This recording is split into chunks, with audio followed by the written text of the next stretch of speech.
Thanks, sweetheart. Does it say sweetheart? No.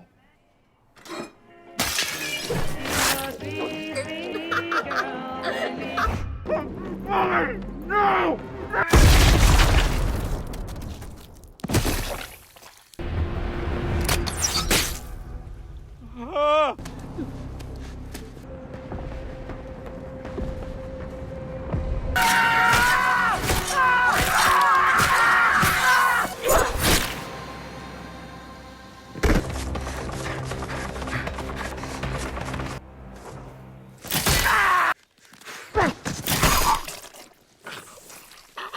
The movie begins with 16-year-old Becky bringing her dog Diego to meet her foster parents, Ted and Alice. Despite their happiness, the two parents don't know that Becky is a girl with a dark past. The parents are proud to see Becky excited to join the church youth group, believing that she is a devout girl.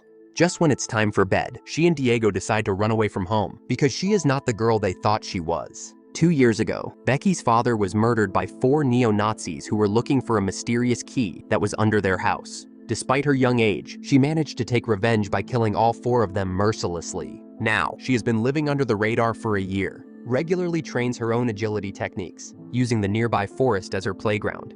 She works at a diner and rents a room in the house of a middle-aged woman, Elena, who found her on the street. Since Becky lied that she was 18, Elena doesn't really care what Becky does, and that's how much Elena cares about her. Becky has trouble sleeping because she keeps thinking about her mother who died of cancer. One night while playing Scrabble, Elena shares her difficult life experiences. Her mother died when she was 9, her father was an alcoholic, and she left home when she was 15. She gives Becky some advice, suggesting that we do what we have to survive. At that moment, the radio news reports about a dangerous organization called Nobleman. The authorities are aware that they are at risk of violence against a senator named Ann Hernandez. The next day, the 3 Nobleman members are not afraid to show their IDs in public. They arrive at a diner and humiliate Becky. They are Anthony, DJ, and Sean, planning to attend a meeting with the group's founder, Daryl. It's going to be their first meeting. Sean has only been with the group for a few months and doesn't really know what they are doing. So far, he has been following the instructions of his 2 friends. Becky, on the other hand, always imagined punishing the people who made her angry with such brutality. Thanks, sweetheart. Does it say sweetheart? No.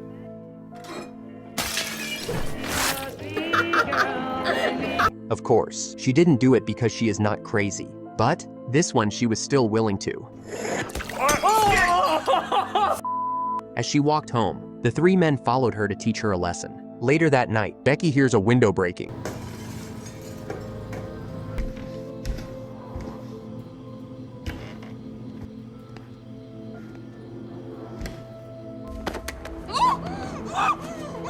She quickly gives Diego the order to attack, but DJ knocks the dog out and threatens Becky with a gun. Sean, who was initially on guard, now knows that their plans have changed. In the next second, put the gun down.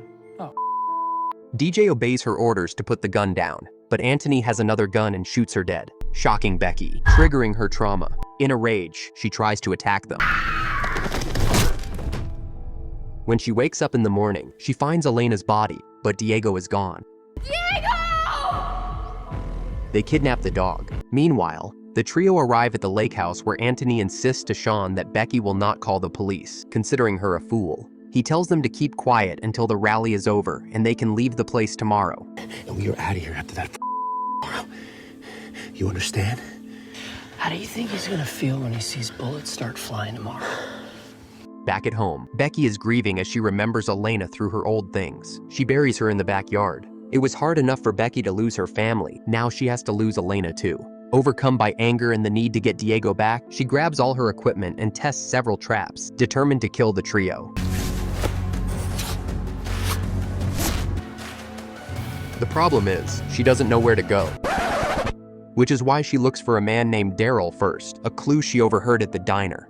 There are 2 Daryls in town, an old woman with a lung condition, and another a man who lives near the lake. Becky knows that the second Daryl is the one she's looking for, but what's most striking is the NM flag, Nobleman. Meanwhile, Daryl and Twig welcome their 3 new members with lunch, but Daryl notices that Sean isn't excited. Your food. You haven't touched it.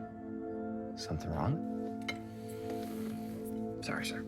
Separately, he finds that Anthony has brought a dog, Unbeknownst to them, Becky is watching them outside. She carefully sneaks into Daryl's room and finds a mannequin with Senator Hernandez's name on it, also taking a picture of a building blueprint on the table. Daryl then comes to bring Anthony into the room to talk, while Becky hides under the couch they are sitting on. Daryl shows Sean a thumb drive containing a list of thousands of Nobleman members and shares his experiences when he was still serving in the US military. He tries to convince him that a group must be strong and united, and Sean understands. Before Sean leaves the room, he explains that on their last night, their car had a flat tire, which is a lie. With that, Daryl also leaves the room, leaving his laptop on, which Becky uses to check the list before stealing the thumb drive as well.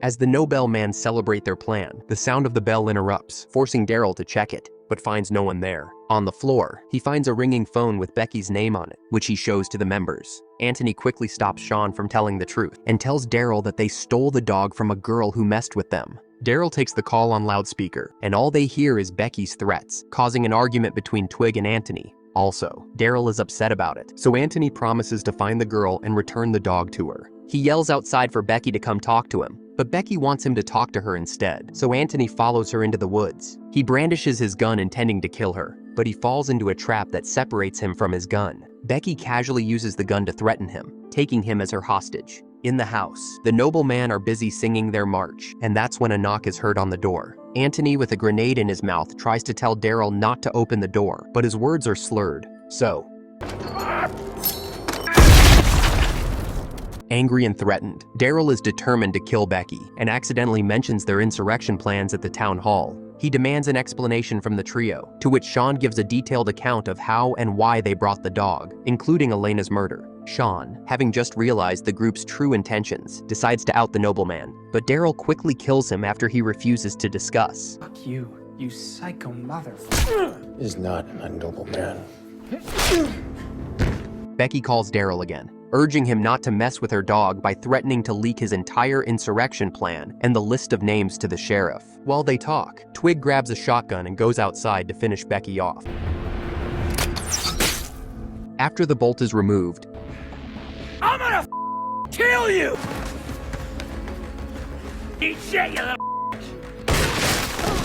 Meanwhile, Daryl angrily orders DJ to bring him Becky alive, but DJ cowers in fear, so he flees in a car. As Twig manages to lock Becky inside the barn, he finds out that it's a mistake. He fires his shotgun indiscriminately until he runs out of ammo, while the smoke begins to suffocate him. As she crawls out, Becky imagines running over him with heavy equipment, but she doesn't. She exits the barn with only a machete in her hand, prompting Twig to beg her forgiveness since he has a wife. But because his son is named Adolf, Becky's anger boils over, slashing him brutally, killing him on the spot. At that moment, Daryl shoots her with a tranquilizer, rendering her unconscious. When she regains consciousness, she finds herself in Daryl's house with her hands tied. Daryl shows her the bear spray he brought, and the mysterious key he took from her. Then Daryl greets the old woman Becky met earlier, who turns out to be Daryl's mother. They have the same name. Daryl's mother already knows the gist of it, so she asks Becky to return the thumb drive. But no matter how much she threatens, Becky refuses to tell her where the rare flash drive is, trying to cut through the bindings on her hands. Frustrated, Daryl gives the dog a small pressure, prompting Becky to roll over and spray Daryl in the eyes, sending him to the bathroom. As Daryl's mother is about to shoot the dog, Becky quickly plunges the knife into her forehead, causing her to fall unconscious. She promises Diego she'll be back, then runs into the woods with Daryl chasing her.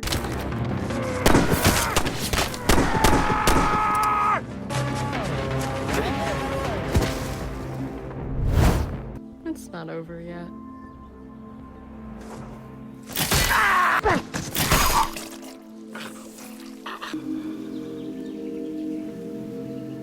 Becky grabs the key from his pocket, then runs back to the house to save Diego. Suddenly, Daryl's mother wakes up and threatens her. The shot misses, convincing Becky that she's gone blind, leaving Diego to do the rest. 24 hours later, Becky speaks with CIA agent Kate, who commends her for taking down one of the most dangerous terrorist organizations in the US on her own, despite one member getting away. They'll find him. Becky accepts her offer to join the CIA, and she's ready to find out who the mysterious key belongs to. A few days later, when DJ has trouble with his car, Agent Becky finds him. That's all for today, folks. Thanks for watching, and see you next week.